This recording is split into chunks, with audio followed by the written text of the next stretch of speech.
Muy buenas a todos, bienvenidos un día más al canal. Hace unos días estuvimos con la leyenda del Real Betis Balompié, con Alfonso Pérez Muñoz, en la tertulia bética Los Comegambas. Estuvimos hablando de su etapa en el Betis, su candidatura con Rafael Salas, cómo ve al club actualmente, opiniones sobre el Opera, opiniones sobre Lorenzo Serra Ferrer y demás temas que incumben al Real Betis. En la cajita de descripción tenéis todas las redes sociales de la tertulia para que vayáis a echarle un ojo y no os perdáis ninguna entrevista. Espero que os guste y os dejo con la entrevista a una de las leyendas, a un mito del Real Betis.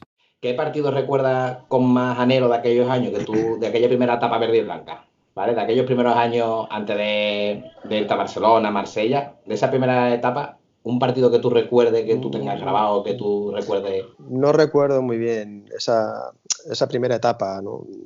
Recuerdo un poco el llegar a Sevilla, cómo llegué, el recibimiento de la gente, la presentación, pero en realidad no me acuerdo exactamente lo que ocurrió en esa primera etapa del Betis.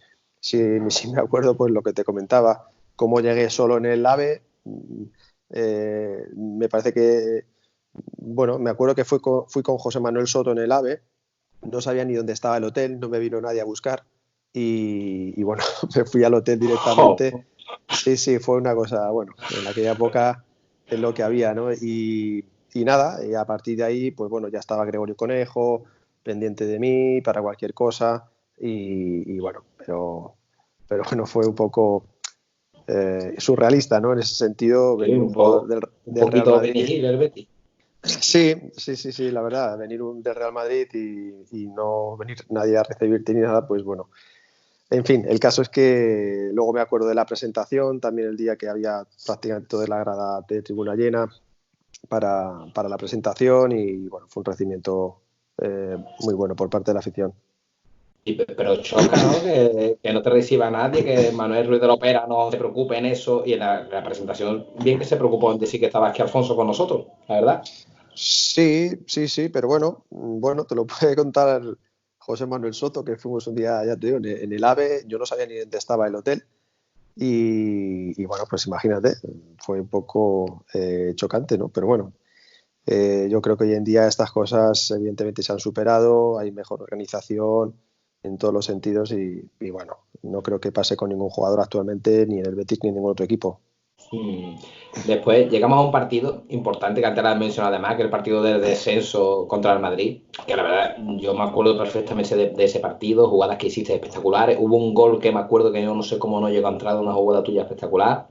Bajamos a segunda, me acuerdo perfectamente, ya era pequeño, el campo entero coreando tu nombre. ¿En algún momento tuviste la posibilidad o pensaste en poder seguir con nosotros en segunda? ¿O era muy complicado por lo económico, por todo, por lo que acarraba un jugador como Alfonso en un Betis en segunda? Hombre, yo cuando acabó el partido lo único que tenía era tristeza por no haber conseguido ganar el partido y mantener el Betis en primera división. Para mí en ese partido con lo que me quedo es con todo el campo coreando tu nombre y eso para mí fue una de las imágenes que se me quedarán grabadas para toda mi vida. O sea, habiendo bajado el equipo, todo el Benito Villamarín coreando tu nombre, eso solamente lo puede hacer una afición como la del Betis. Es inusual que esto ocurra en cualquier campo de fútbol. Pero bueno, luego al final, las circunstancias, habiendo bajado el equipo, lo que ocurrió, pues lógicamente, era que el Betis tiene que vender a los jugadores en los cuales tiene que sacar más rendimiento económico, era lógico y normal. Surgió la posibilidad del Barcelona, el Betis en ese sentido consiguió una gran cantidad de dinero. Hubo otros jugadores, evidentemente, que también se tuvieron que marchar y, lógicamente, el presupuesto en segunda división no es el mismo que en primera, ni se podrían pagar las fichas, ni se podrían aguantar jugadores de este nivel. Por lo tanto, era lo más lógico y normal, aun con todo el dolor de mi corazón. Creo que si no hubiese marchado del Betis, si no hubiésemos bajado, hubiese seguido. Era lógico y solamente ese escenario lo vivimos por el hecho de haber bajado. Evidentemente surgió la posibilidad de ir al Barcelona y era una oportunidad también que no podía desaprovechar a pesar de dolerte mucho el poderte marchar del Betis. Vale. Y ya que has hablado un poco así de la situación con Lorenzo Serra Ferrer, ¿nos puedes comentar un poco la anécdota en la que te quedas encerrado en el ascensor? Bueno, nos quedamos varios jugadores encerrados en un ascensor y bueno, el ascensor se quedó como un poco como a la mitad, ¿no? Veíamos un poco las cabezas de compañeros que estaban en la entreplanta, ¿no? Que se habían quedado ahí. Entonces yo cogí inconscientemente y me metí por el hueco del ascensor, saliendo donde estaban ellos, ¿no? Y luego, pues evidentemente el ascensor se empezó a mover, se cerró las puertas y bueno, pues la verdad es que fue, bueno, pues la tontería del momento de poderte haber quedado atrapado ahí, haberte quedado sin piernas o cualquier cosa de estas, pero bueno, es un poco lo que nos ocurrió. Propuesta de la candidatura del Rafael Salas, que sopesaste los riesgos que conllevaba el entrar en una candidatura y en el caso de haber llegado a ser directivo, ¿cómo afectaría eso a tu imagen como ídolo verde y blanco si las cosas no hubieran ido bien? Mira, todo esto viene un poco a raíz de la situación que el Betis tenía en ese momento, ¿no? A mí contacta Rafael Salas, yo no lo conocía de nada, contactó conmigo, vino aquí a Mallorca, estuvimos reunidos hasta en 3 ocasiones, me dijo, mira Alfonso, el Betis está en unas malísimas circunstancias, esto necesita un cambio tremendo y quiero que tú me ayudes a llevar toda la dirección deportiva con tu gente, con tus conocimientos y organizarlo para hacer un buen proyecto. Yo hablé con mi familia, les comenté la situación, me dijeron que adelante, en todo caso tendríamos que lógicamente pelear por ello para poder ganar y la verdad es que teníamos yo creo que un grandísimo proyecto con gente muy competente, gente muy seria, gente que yo no conocía pero que me transmitieron muy buenas vibraciones. Y bueno, estuve bajando a Sevilla de vez en cuando, desde aquí, varias veces al mes, para hablar de nuestro proyecto, nuestra candidatura y bueno, sin la presencia en su momento de Lorenzo Serra Ferrer. Yo creo que si nosotros llegamos a saber que Lorenzo se iba a presentar, teniendo en cuenta quién era Lorenzo, pues bueno, no nos hubiésemos presentado pero de aquel entonces. Pero por las circunstancias de la situación en las cuales estaba el Betis nos obligaba a hacerlo. Al final, bueno, las últimas semanas Lorenzo ya se presentó, evidentemente lo teníamos bastante complicado. Yo la única discrepancia que tenía fue decir que a Lorenzo lo iban a utilizar para poder ganar y efectivamente el tiempo me dio la razón en el sentido de que los actuales dirigentes utilizaron a Lorenzo para poder ganar y al final con el paso del tiempo pues bueno, lo acabaron echando del Betis, si se puede decir así. En todo caso, bueno, yo hice como bético y por el sentimiento y el cariño que le tengo al Betis, di ese paso. No lo hice en ningún momento por dinero, evidentemente, porque afortunadamente lo he ganado jugando al fútbol y trabajando duro, pero sí que es verdad que lo hacía por la situación que el Betis actualmente tenía, ¿no? Que era una situación bastante calamitosa, caótica en todos los sentidos, tanto deportivo como a nivel institucional. Y ese fue un poco la película del proyecto que nosotros un poco teníamos pensado que teníamos para poder acceder al Betis. Entonces, como has comentado, era de esperar que a Serra lo hubiesen utilizado como arma electoral, ¿verdad? Bueno, era evidente. Yo creo que nosotros lo teníamos ganado porque ellos estaban prácticamente derrotados y ellos lo que hicieron fue, bueno, una jugada buena, el hecho de poder contar con Lorenzo y bueno, con eso no quiere decir que haya sido la mejor opción. Quedaba por ver nuestro proyecto y eso no lo sabremos, pero lo que sí hemos podido ver luego con el tiempo que no ha sido tampoco la panacea en ese sentido a nivel deportivo, institucional, el proyecto que ellos tenían, ¿no? Sí, claro, y de hecho en los mentideros béticos hay una opinión que de muchos béticos que opinan que esta directiva está muy puesta en manejo económico, en marketing empresarial, pero que ahí falta gente de fútbol. Algunas declaraciones suyas que dijo en Cope Sevilla, dijo que en el Betis hacía falta gente que supiera más de fútbol y menos figurante. Eso se puede resumir más o menos en el pensar que tienen muchos béticos, ¿verdad? Sí, evidentemente, bueno, a mí hay dos cosas que, por un lado, de ese momento bueno, me molestaron mucho, ¿no? Es decir, después de dar el paso para ayudar al Betis, como lo hicimos el grupo de nuestra candidatura, eh, cómo de alguna forma se nos trató, sobre todo a mí, una persona que he sido, y lo digo humildemente, un emblema dentro del Betis, por lo que he hecho, por lo que he significado y por los años que he estado en el Betis. Y creo que no fui tratado como tal, ¿no?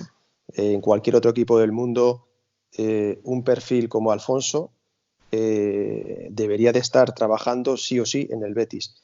Con esto no te quiero decir que esté suplicando y rogando por ir al Betis, porque ya te digo que hoy por hoy, y han sido ya muchos los años en los cuales he estado ya desvinculado del Betis. Bueno, no he tenido la intención de ir solamente a expensas de este proyecto y por la necesidad que había por aquel entonces.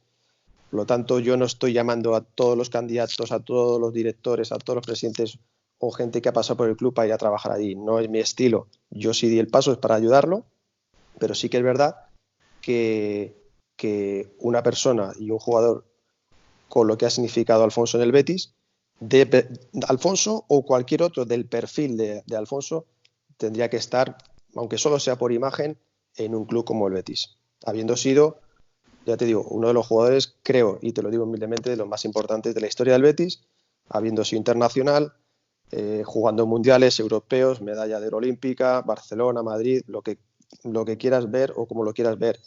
Pero creo que eso da prestigio, con toda la humildad del mundo y con todo lo que significa el Betis, que un perfil de un jugador así esté vinculado al club.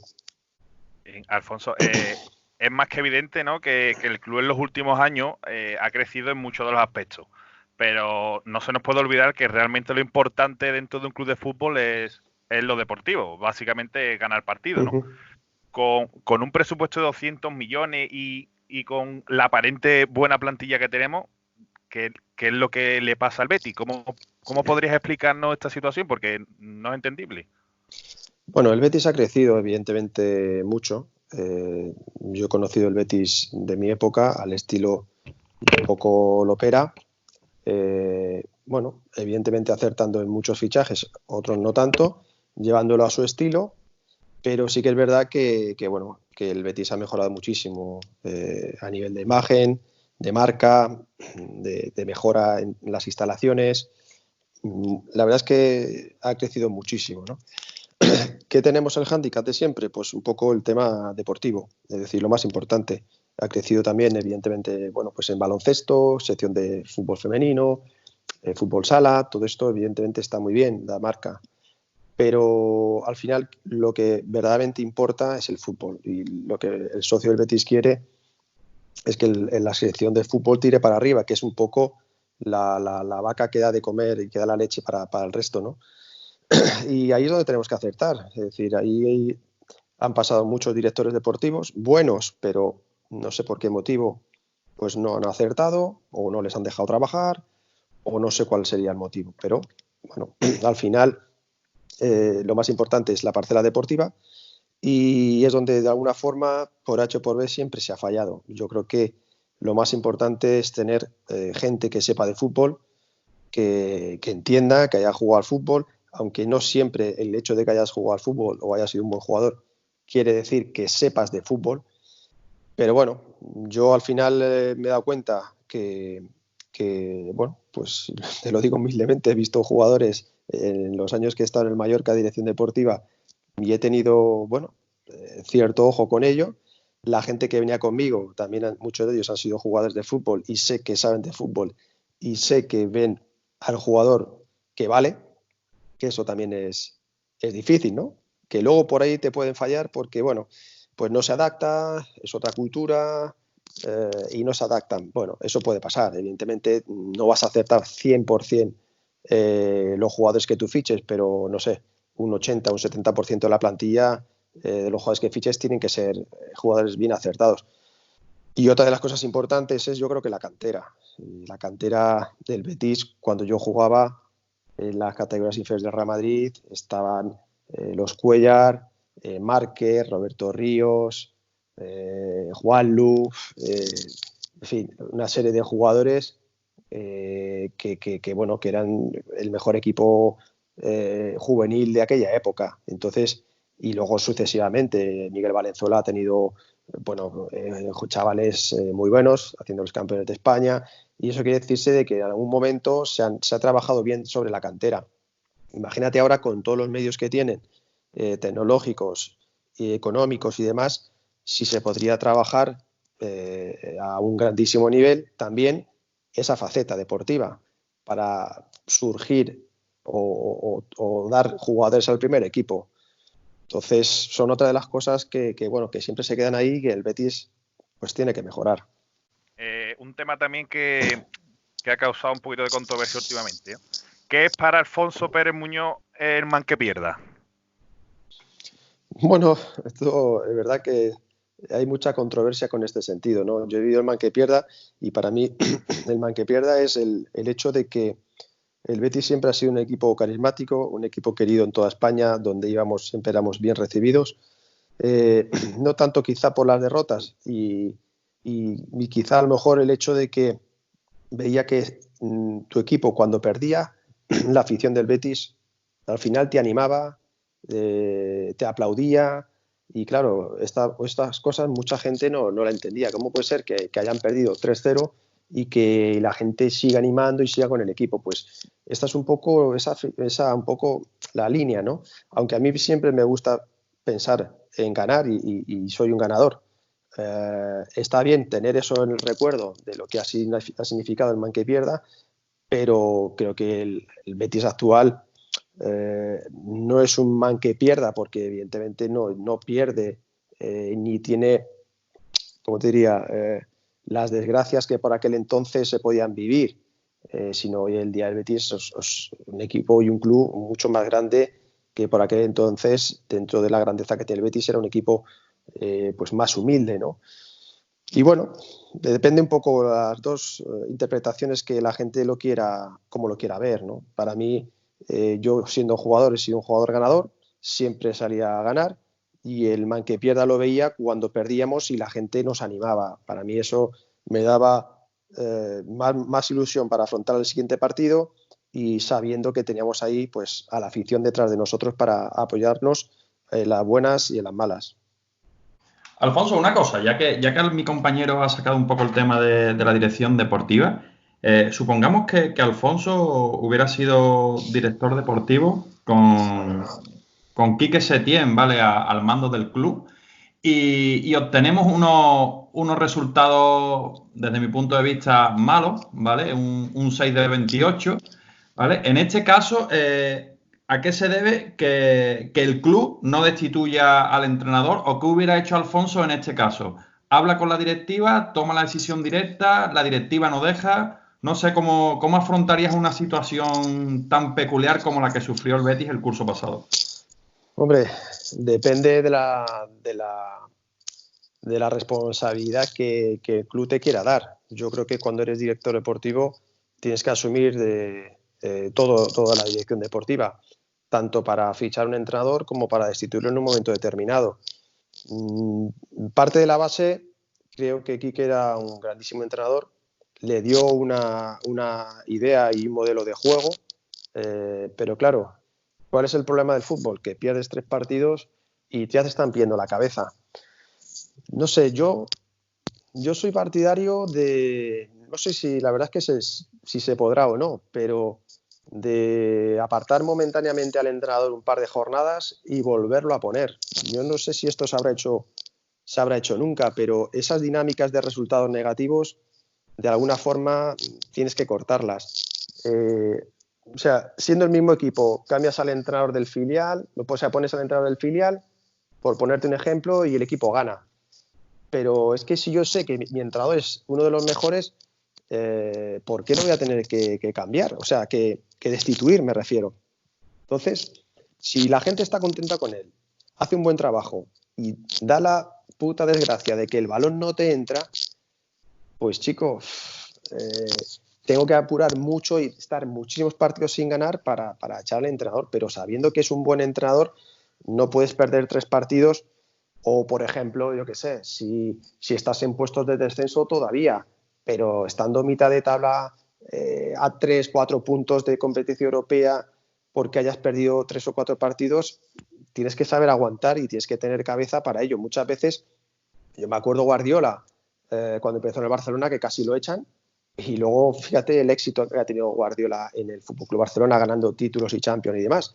Pues Guardiola estuvo a punto de que lo echasen. A lo mejor hubiese cambiado su vida de entrenador, pero hay que tener la sangre fría y cambiar esa dinámica de un entrenador para que los resultados cambien, porque bueno, el fútbol tiene estas cosas. Siendo mejor rival en un partido de fútbol, dando 3 palos, el árbitro no habiéndote pitado un penalti y demás, ¿y qué pasa? ¿Que voy a tener que echar al entrenador siendo un gran entrenador y que el equipo y los jugadores están contentos con él?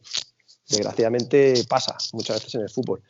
Pero yo apuraría mucho para echar un entrenador, dependiendo de las circunstancias, la clasificación de descenso, mitad de tabla o no, para poder echar a un buen entrenador. Si yo sé que es un mal entrenador, a la primera de cambio me lo cepillo. Pero sabiendo que es un buen entrenador, bueno, muchas veces nos guiamos un poco por el ambiente, por la prensa, por el murmullo de la grada, y hay que tener muchas veces sangre fría y confiar en la gente. Vamos a hacerte un test un poquito más personal, el test Come Gamba, como a nosotros nos gusta llamarle. Comenzamos sin más. Un portero. ¿Un portero? ¿Da igual la época o...? Sí, a gusto personal. Bueno, no sé qué decirte. Ha habido muy buenos porteros. Iker era un buen portero. También es verdad que he tenido siempre un santo. Nos ha salvado de muchos goles, tanto en Madrid como en la selección. Y aparte es amigo. Y bueno, también es uno de los porteros que han hecho historia en el fútbol español. El central, bueno, el defensa en general, ¿qué más te ha costado superar? Bueno, creo que tanto Xavi Ferrer como Sergi eran jugadores rápidos, pequeños, potentes, y ese tipo de perfiles de jugadores era muy difícil de irte de ellos, sobre todo en velocidad. ¿Un centrocampista? Un centrocampista. No sé. Yo creo que Zidane, Michael Laudrup, bueno, más bien eran medias puntas, porque tenían una elegancia jugando con el balón, bueno, que era difícil de quitárselo. Eran jugadores que era prácticamente imposible quitarles el balón. Y bueno, para terminar nuestro mini 11 que estamos haciendo, ¿un delantero? Hombre, a mí siempre me ha gustado Van Basten, por un jugador súper completo. Hombre, me gusta Messi, me ha gustado mucho Maradona, Cristiano Ronaldo, ¿no? Pero delantero centro que yo he visto alto, potente, rápido, con ambas piernas, de calidad, estilo Ibrahimovic, es Marco Van Basten. Un entrenador que a ti personalmente te gustaría ver en el Betis. Que me gustaría ver en el Betis. ¿O que piensas que es idóneo para el modelo que tiene el equipo? Hombre, yo te digo sinceramente, yo he tenido a Pepe Gálvez de entrenador y de compañero en el Mallorca, y a mí me parece un magnífico entrenador. El problema que pasa, que no tiene nombre, no tiene suficientemente nombre. Ha estado 8 o 9 años en el Mallorca entrenando en todas las categorías, hasta en el primer equipo, pero bueno, no tiene nombre, no ha estado en el mercado. Y entonces, ¿qué pasa? Que claro, nadie lo va a fichar, pero yo que lo conozco perfectamente y sé cómo es como entrenador y cómo ve el fútbol y cómo motiva a los chicos, para mí creo que sería un grandísimo entrenador. Alfonso, quiero darte las gracias por estar con nosotros. Para mí ha sido un sueño porque fuiste mi primer ídolo bético. A los que estamos empezando la treintena, te recordamos con esas botas blancas. Hemos tenido tus botas, yo las he tenido blanca y verde, las dos destrozadas, con tacos jugando sobre asfalto, todo igual. Que sepas que la afición del Betis te guarda un cariño enorme. Supongo que por redes lo recibirás y verás los mensajes. Hemos tenido muchísimas interacciones y desearte lo mejor en tu futuro profesional. Espero que pronto sea ligado al Betis o que alguna vez estés ligado al Betis en el futuro. Y un mensaje de salud para tu madre, que se recupere cuanto antes. Y nada, Venga. darte las gracias por estar con nosotros. Muy bien, pues nada, gracias a vosotros. Ha sido muy ameno y muy divertido el poder compartir todo este tipo de impresiones. Gracias, Alfonso. Venga, un chao. Un saludo. Hasta luego.